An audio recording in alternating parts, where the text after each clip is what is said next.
স্বাগতম জনাইছোঁ সকলোকে মোৰ অন্য এটা মিনি ভ্লগলৈ। এইখন হৈছে মৰমীবাৰ বুটিক আৰু এইগৰাকী হৈছে আমাৰ মৰমৰ মৰমীবা। তেওঁৰ আকৌ গাটো বেয়া কাৰণে ওলাবলৈকে বিচৰা নাছিলে।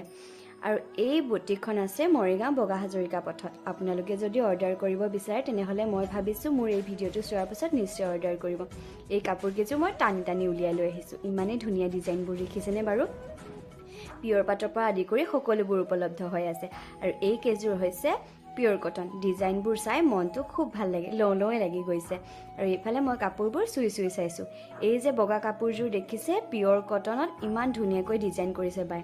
এই সকলোবোৰ ডিজাইন কৰা শালকেইখনো নোচোৱাকৈ কেনেকৈ থাকোঁ, একেবাৰে ভিতৰ পালোগৈ।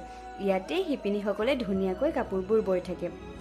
এই বাইদেউগৰাকীয়ে ব্লু কালাৰত এযোৰ ধুনীয়া পাটৰ কাপোৰ বৈ আছে। তেওঁলোকে চানেকিবোৰ এনেদৰে বনাই লয়। আজিলৈ ইয়াতে সামৰিছোঁ। আকৌ লগ পাম পিছৰটো মিনি ব্লগত। তেতিয়ালৈ বাই বাই, শুভৰাত্ৰি।